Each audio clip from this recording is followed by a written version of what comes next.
Y para el 1 de diciembre está programado un encuentro de la nueva mayoría donde se van a analizar las inquietudes y prioridades respecto a la gestión del gobierno.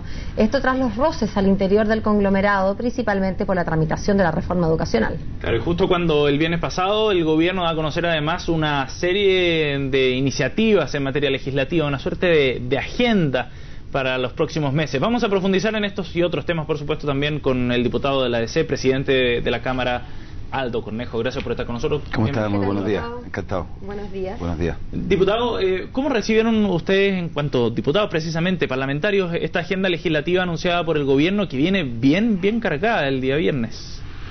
Bueno, el Ejecutivo hay que recordar que el Ejecutivo es un poder colegislador y por tanto tiene todo el derecho a expresar su voluntad de qué iniciativas legales van a ingresar, cuál es el plazo de otras que están en tramitación para poder salir del Congreso.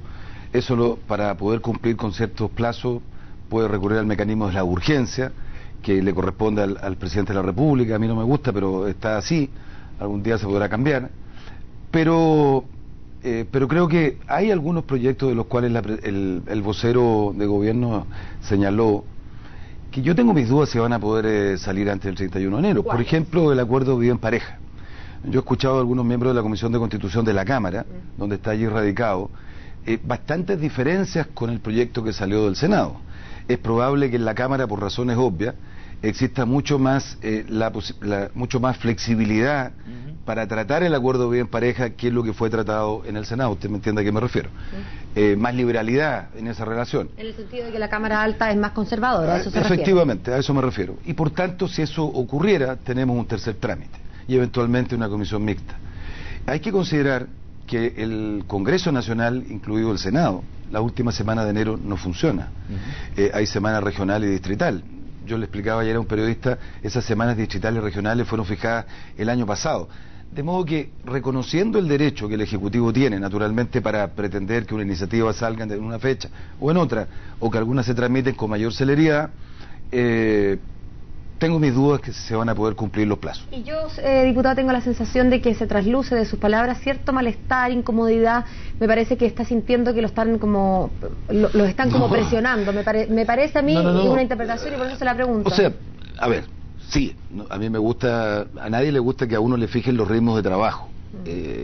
Uno cumpliendo con el trabajo que tiene que hacer normalmente, no es necesario forzar la marcha, sobre todo en algunas materias complejas, como es, por ejemplo, la reforma, el proyecto de lucro. Sí. Yo el otro día sacaba la cuenta, si el Senado está votando el 20 de enero, creo que es la fecha que despacha en particular, creo, o algo después, es muy complejo, porque lo más probable, y usted se va a acordar de mí, que el proyecto de lucro, copago, inclusión, va a tener modificaciones sustantivas en el Senado.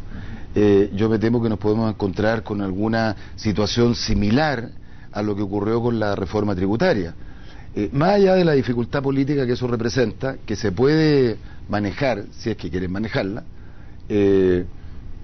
yo no creo que la Cámara de Diputados esté disponible para poder, como dijo el senador Saldívar el otro día, ratificar lo que dijo o lo que haga el Senado en materia de reforma educacional. Si tu rol fuera solamente levantar o bajar el dedo. Porque, insisto, yo creo que van a haber modificaciones, uno no hay que ser mago ni adivino para darse cuenta que así va a ser. ¿Están pecando desde la moneda de falta de conocimiento entonces del trabajo legislativo, diputado? Yo creo que, a ver, yo habría preferido que muchos de estos temas se hubieran conversado a objeto de ver efectivamente si existe alguna viabilidad.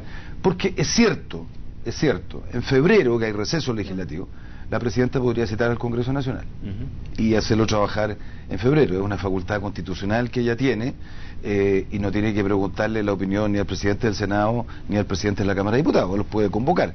Entonces, yo habría preferido que este tema, naturalmente yo respeto la voluntad de la presidenta de la República en este sentido, pero hay algunas materias allí que, por la dinámica legislativa, corremos el riesgo de no cumplir los plazos y eso no va a ser bueno. Diputado, ¿y a qué atribuye que el gobierno haya puesto el pie en el acelerador en esta materia legislativa y que les esté exigiendo algo más de premura, más de velocidad? Pero mire, por eso le digo que lo que hay que tratar de evitar es lo que ocurrió con el plazo que tenía la reforma en el Senado, me refiero a la educación, en que se había fijado una determinada fecha y finalmente terminó esa fecha postergándose porque los senadores de la ADC no quisieron votar esa fecha. Entonces, esto requiere un poquito más de conversación para evitar después ¿De nuevo entonces conducción política es lo que está faltando? Es que ¿sabe lo que pasa? Que mire, la conducción política siempre se asocia a una persona. ¿Ah? Se dice, mire, no hay conducción política por el ministro tal o la presidenta, y yo creo que la conducción política de un gobierno es una construcción colectiva entre el gobierno, el ejecutivo y los parlamentarios que representan a ese gobierno en el Parlamento. Entonces, en el entendido de que la construcción política es una construcción colectiva, ¿está fallando aquella construcción colectiva? No cabe ninguna duda que está fallando. No tengo en eso ninguna duda en contestarle que sí está fallando, en la medida que es una construcción colectiva entre el Ejecutivo, los partidos, los parlamentarios. No cabe ninguna duda. Tanto es así que el día 1 usted partió diciendo que va a haber un cónclave, un encuentro, no me gusta la palabra cónclave, un encuentro en que se van a definir hojas de ruta, prioridades, en fin. Si no fuera así, o sea, si no hubiera esta falta de construcción colectiva, el día 1 estaríamos dedicados a otra cosa. ¿Y llega en buen momento? ¿Es necesaria aquella instancia? Sí, es necesario. ¿Sabe por qué? Porque nosotros hemos estado celebrando mucho la aprobación del presupuesto de la Cámara de Diputados con un aumento muy importante, por ejemplo, en materia de salud, en materia de educación, en otras materias. La pregunta que tenemos que hacernos entre nosotros, ¿tenemos las capacidades para gastar ese dinero durante el año 2015, particularmente en salud? ¿Qué vamos a hacer para gastar y aumentar la eficiencia en el gasto público? Vamos a poner el acento en educación, en salud, en otras materias, porque aquí normalmente los cónclaves o reuniones se hacen para definir cuándo va la nueva constitución, los temas políticos, pero yo creo que hay que preocuparse y tener una ruta común en materia económica, que la situación todo indica que el próximo año pudiera eventualmente complicarse aún más. En materia de salud, nosotros tenemos un compromiso. Nadie ha dimensionado la real magnitud que tiene haber prometido construir 20 hospitales, dejar iniciado 20 y dejar diseñados los proyectos de otros 20. Esas son las cosas que tenemos que conversar entre nosotros con el gobierno, a fin de aumentar nuestra eficiencia. Y a propósito de críticas a la conducción política, quizás quien representa, al menos en la cúspide de la dirección política, es la Presidenta de la República. ¿Tuvo ocasión de leer las palabras de Evelyn Matei como críticas hacia la Presidenta? Mire, para ser muy franco, las leí antes de entrar a la entrevista. Yo creo que la entrevista no aporta nada, es un conjunto de descalificaciones y de un lenguaje que muchos quieren que no vuelva al país. Leí la entrevista, no hay ningún aporte, solo crítica. Cuando una persona dice que ya el problema de Chile es la presidenta, en fin, ¿de qué puede conversar uno con una persona que parte haciendo esa afirmación? No encontré ningún aporte en esa entrevista, para ser franco. ¿A qué lo atribuye? Bueno, la señora Matei siempre ha tenido un lenguaje, particularmente con la presidenta, de mucha confrontación, de mucha dureza. No sé, a lo mejor quiere representar a algún grupo que crea que esta es la única manera de poder entenderse o enfrentar al gobierno de la presidenta Bachelet, pero insisto, ese lenguaje no ayuda ni contribuye en nada. Diputado, usted, la ex candidata presidencial Matei, hacía alusión al segundo piso como también factor clave dentro de este problema que ella ve como un panorama muy oscuro, negro, decía. ¿Cree usted que efectivamente en el segundo piso hay atribuciones que puedan estar yendo más allá de lo que corresponde?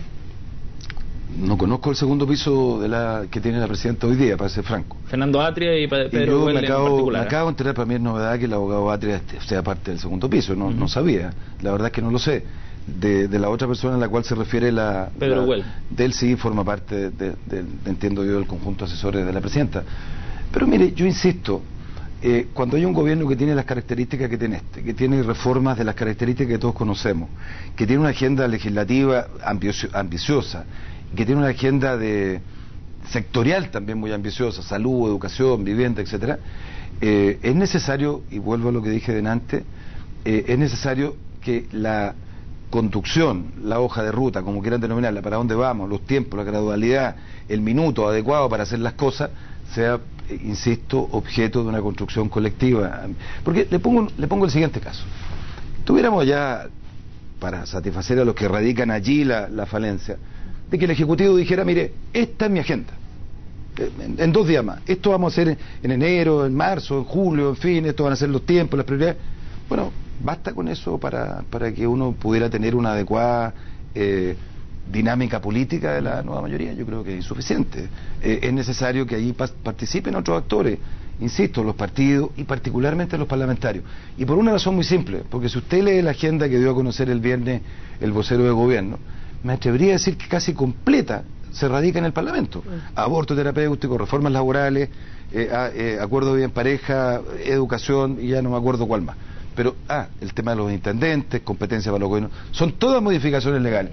Entonces este gobierno tiene una particularidad, al menos este año y el próximo seguramente, en que el Parlamento es o juega un rol absolutamente insustituible en el programa, en la ejecución del programa de gobierno. ¿Cómo se prevé la discusión de este proyecto que tiene que ver con el aborto terapéutico en momentos en que las relaciones entre algunos partidos más de izquierda dentro del gobierno y la democracia cristiana no han sido óptimas, por decirlo? Pero miren, para nadie es un misterio que el aborto terapéutico es un proyecto controvertido, y hay que decirlo de antemano para no equivocarnos. La democracia cristiana, no todo el mundo está de acuerdo en legislar sobre el aborto terapéutico, pero yo creo que por lo menos es bueno que el debate se inicie, comience. ¿En este momento?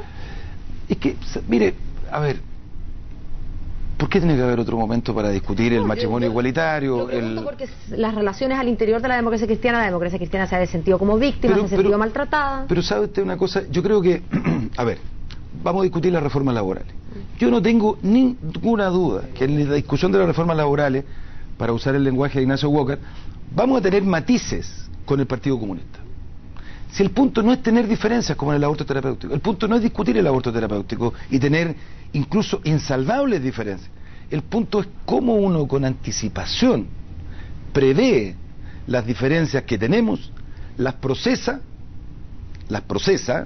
y las regula. Así fue siempre.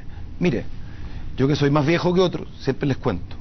Cuando el presidente Elwin, en un esfuerzo muy importante, mandó lo que se denominó la ley Elwin, que tenía que ver con el tema de los derechos humanos en su gobierno, esa ley fracasó minutos antes de votarse en el Parlamento. Yo recuerdo, bueno, algún día se podrá contar la historia, pero fue a la Cámara de Diputados Pamela Pereira y conversó uno por uno con los diputados socialistas, PPD, y se acabó el respaldo político para la ley Elwin. Y el presidente Elwin dijo, bueno, cada uno asumirá su responsabilidad en esta materia, y no hubo ningún problema, ninguna dificultad en la coalición.